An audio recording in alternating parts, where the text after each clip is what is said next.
Today I'll be presenting on the Information Technology Rules 2021, which came out in February this year with respect to intermediaries.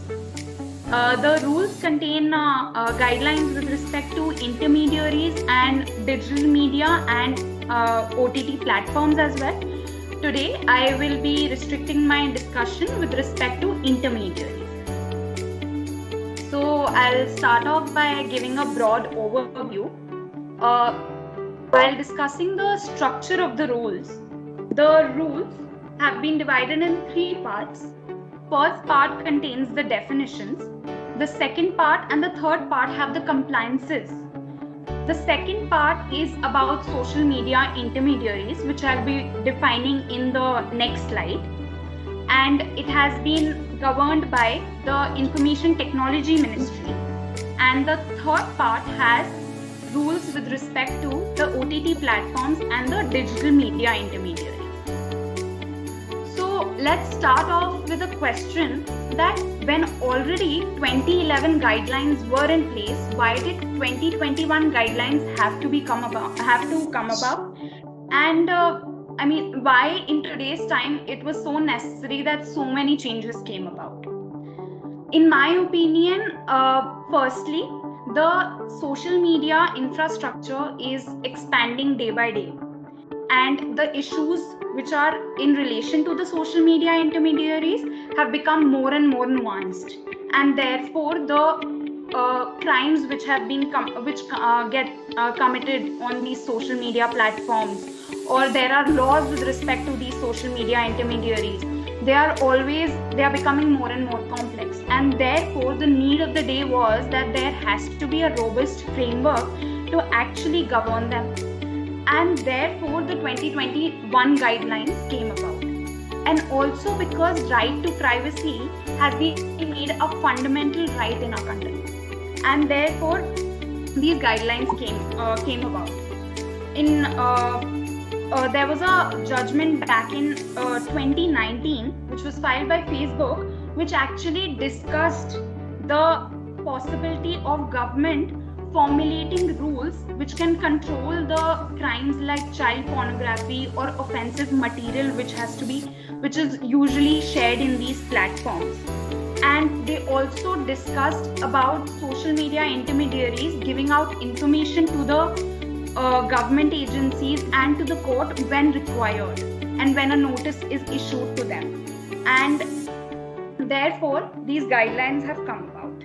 They offer many improvements also. There are few downsides also, and I will discuss the same further. Before we actually discuss the main rules, the definition of intermediary is important to be understood. Earlier, the definition was a little narrow. It was with respect to only electronic message.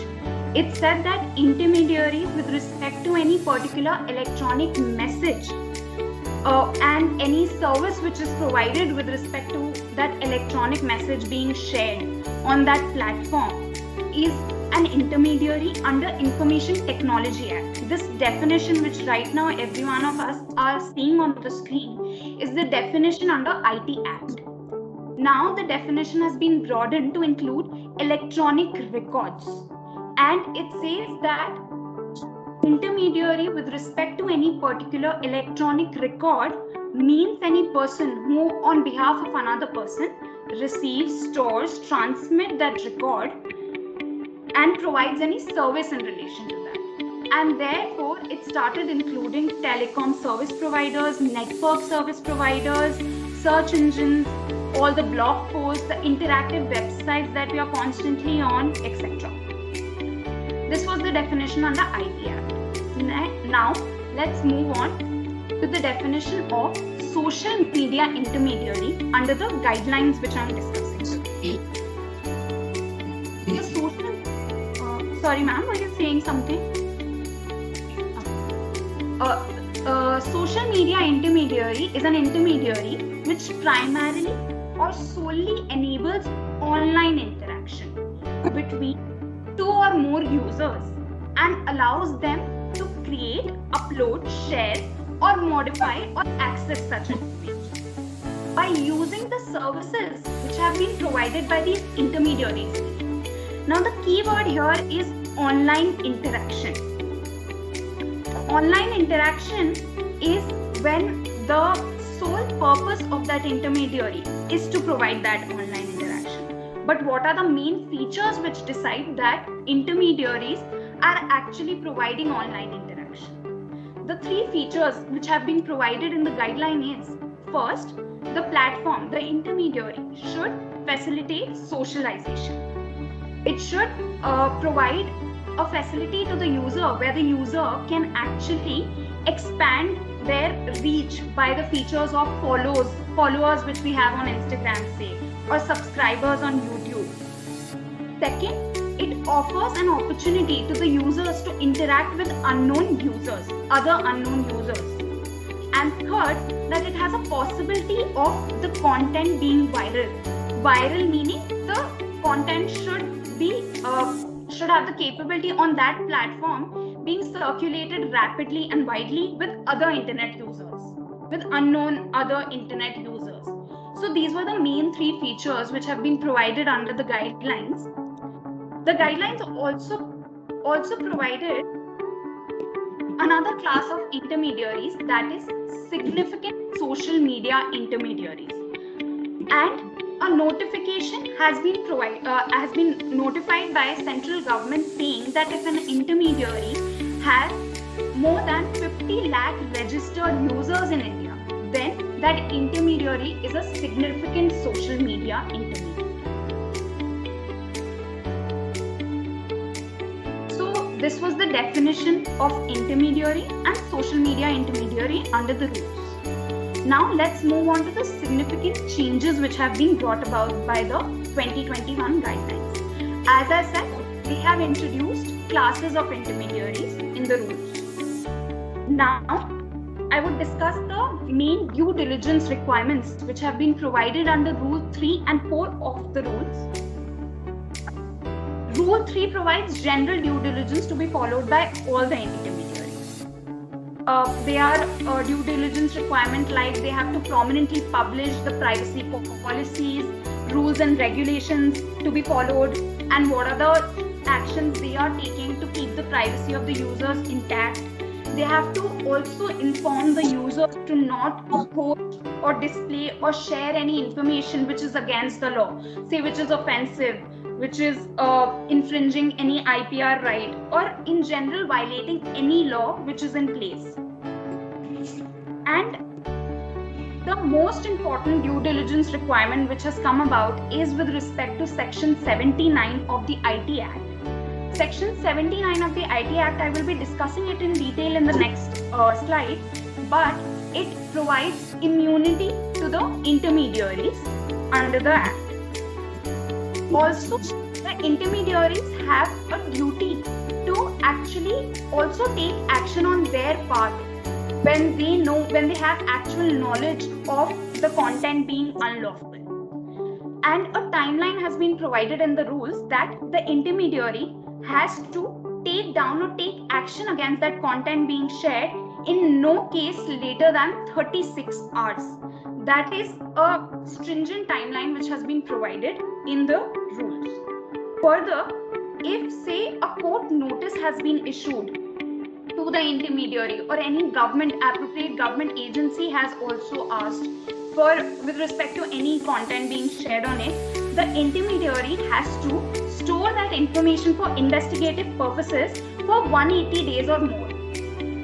Third, the information which is shared, say there has been a case filed with respect to any particular content, communication link or any data which is shared on this platform, and the court notice is issued with respect to that, then the intermediary would have to give out that information in no less than 72 hours.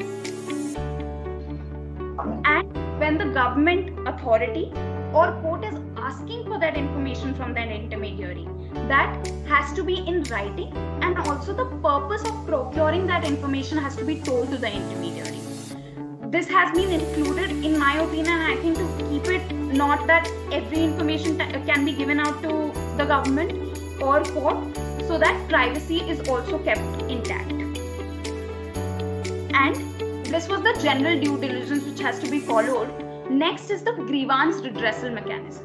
There was earlier also a grievance redressal mechanism, but the 2021 grievance redressal mechanism is more stringent, meaning when firstly the intermediary would have to publish the grievance officer's name, contact details, and also the information as to how the user can actually use that redressal mechanism to procure any solution.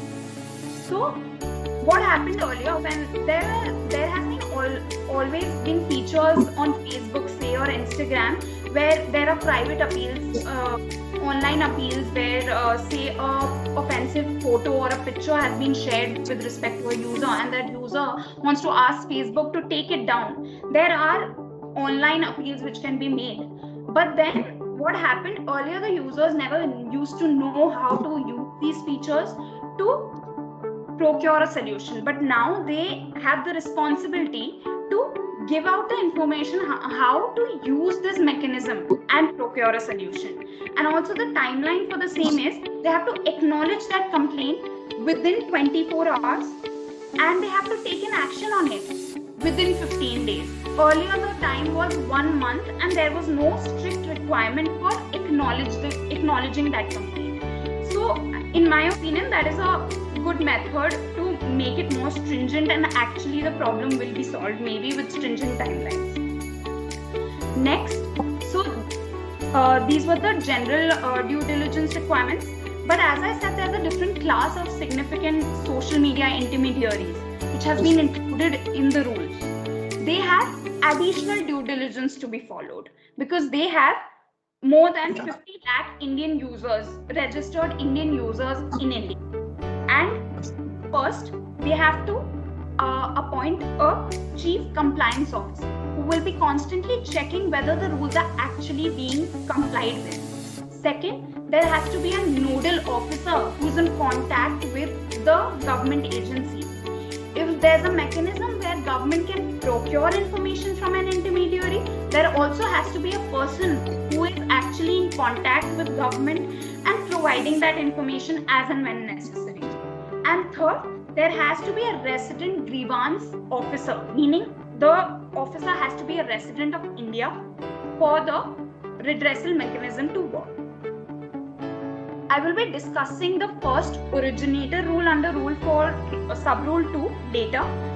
The significant social media intermediary has to have a physical address in India, and also a new feature that has been added by 2021 guidelines is that the users can now verify their accounts with the help of their, say, mobile numbers.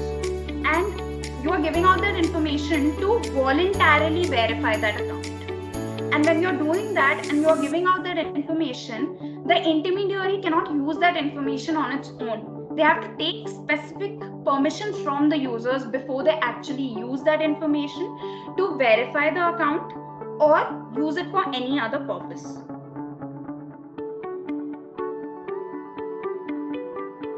So now coming on to the safe harbor principle under section 79. It provides immunity to the intermediaries provided first they have to just provide a platform to the users to share any content. They cannot transmit it or modify that information. They have to follow all due diligence requirements. And third, that the intermediary should not be an accomplice to that unlawful content or offensive content being shared. They should not be using that unlawful content or offensive content to actually give out any answer. So, and this was the proviso which has been provided under section 79, that when you follow this, then you have immunity. But also there are two other aspects in it. First, if the intermediary has actual knowledge of the same and did not take action, then it has no immunity. And third, that a notice has been issued and the intermediary did not take an action, then the immunity would not be provided. And now India focuses, other countries also have notice regimes mostly and actual knowledge. India has both, and if notice is issued, and as I provided, there's a timeline provided in the rules, so that has to be followed. This was the safe harbor principle under section 79, but there's a catch in it, saying meaning that whether the liability which is imposed under section 79, whether it has the right kind of balance with respect to freedom of speech and expression. I am saying this because when you are making the intermediary liable, say for every piece of content being shared on its platform, it becomes very difficult for the intermediary also to not curtail, say, any kind of information. Say there's a post which is shared, which is alleged to be saying offensive, and Facebook decides that it has the responsibility to take it down because it had actual knowledge of the same. Now what happens? What if it was just a fair criticism against something and just an opinion of a user and not actually offensive, and still that information is being curtailed?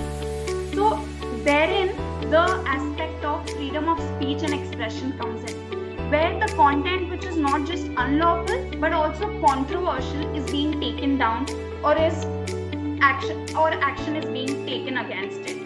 So every day the rules and these laws are in work in progress, but here that is why the safe harbor principle has always been discussed so much. And it is obviously an open-ended question whether it actually has a balance with respect to the freedom. Next, I would discuss the first originator rule, where the significant social media has the responsibility of enabling the identification of the first originator in case a judicial order is issued or a court notice is issued. Now, the first WhatsApp has end-to-end encryption, right?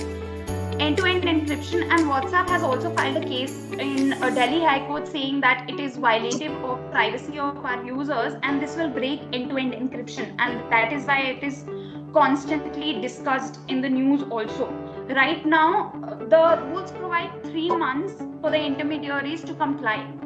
Right now, the stand of the ministry is that the intermediaries can take more time to comply with the requirement of first originator and other due diligence requirement, but they will have to follow these requirements, because Rule 7 provides that if these due diligence requirements are not followed, then they would not have immunity under section 79, which is a very new thing which has come up, and therefore it is so discussed.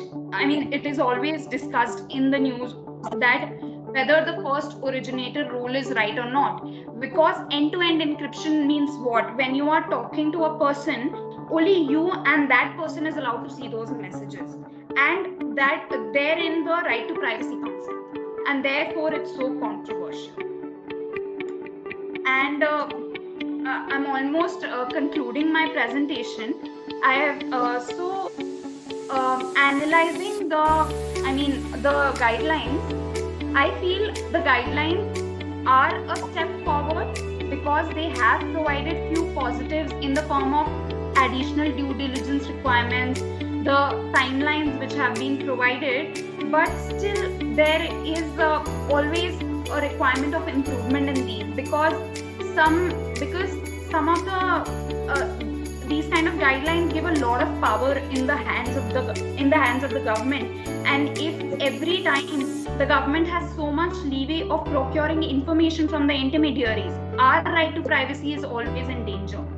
And there are a lot of provisions which are, say, a little unclear in what they mean.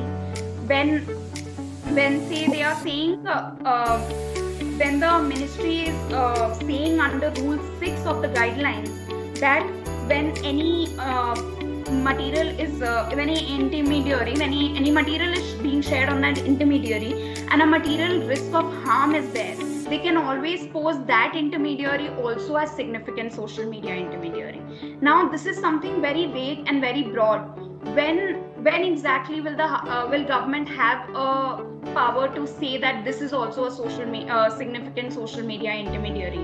The FAQs which have been provided by the ministry also do not provide any clarity with respect to that. So things like that do have a privacy element to them. They are a little flimsy on that aspect. The first originator is the biggest issue which has been discussed constantly. Say, I personally wouldn't mind that a user, my messages, in case of my messages, end-to-end encryption is broken. Government does say in these guidelines that privacy would not be violated in that case also, and the first originator privacy would also not be violated. But is it really feasible? Is it really practical that it won't be violated? Say a message has been started by first originator and has been forwarded by many people, then the information with respect to those users will have to be stored by the intermediary for 180 days. So this here, not just the first originator's information is being stored, but the other users' information are also being stored. So these kind of aspects are a little unclear, and therefore there's a requirement of more clarification in that. But it is a step forward, and as I said, these kind of rules and these kind of Information Technology Act or anything which is related to data privacy is always a development and process, because right to privacy became a fundamental right in India very recently, and therefore the laws are still evolving along according to time and according to what users are doing on those platforms. And therefore I would like to end my presentation by saying that thank you so much for giving your time, and thank you for being patient, and I hope you liked it.